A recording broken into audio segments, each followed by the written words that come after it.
اولا ستستفيد ان تربي ابنائك، وحينما يرى ابنائك انك تقدم وجودهم امامهم هؤلاء الابناء سيحترموك. الابناء الاخرين حينما يجد فلانا يفعل هذا مع ابيه سيفعل مثله، وهذا سيفعل مثله، فسينشا مجتمع محترم. اما الان وللاسف تجد مثلا لو تكتب معدي مثلا معلي صوت، لو تقول وطي الصوت شويه يا ابني، يلا يا ابني كذا ويا ابني كذا ويا ابني كذا، مش اي احترام. تلاقي لو خناقه من اثنين جيران، تلاقي لو راجل كبير في السن عادي جدا الناس تشتمه وتهينه وكذا، تقول له يا اخي ده راجل كبير في السن، ده راجل ابن كذا وابن كذا وابن كذا، ازاي الكلام ده؟ كيف هذا؟ سيدنا سمرة بن جندب رضي الله تعالى عنه يحكي يقول: كنت من احفظ الناس بحديث رسول الله صلى الله عليه وسلم. يقول: كنت اكثر الناس حفظا لحديث النبي صلى الله عليه وسلم، ولم اكن لاتكلم به بوجود من هو اسن مني.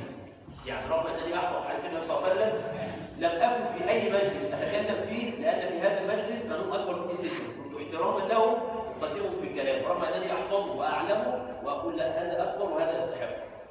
بل تعالى ننظر الى النبي صلى الله عليه وسلم حينما ذهب في فتح مكه وفتح مكه وبدا الناس يدخلون في الاسلام، فوجد ابو بكر رضي الله تعالى عنه يدخل عليه وفي يد ابيه ابو قحافه.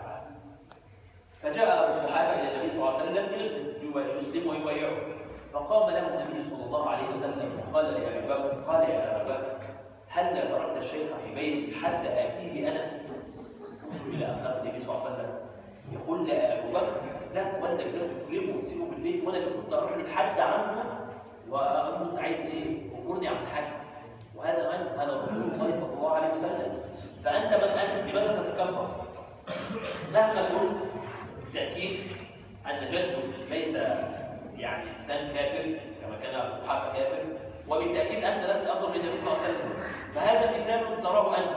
النبي صلى الله عليه وسلم كان يقول لابو بكر: عندي استعداد ان انا اروح لوالدك الكافر بيت اكراما لسنك، وانت للاسف تسيء الى جدك والى عمك والى خالك والى كذا والى كذا.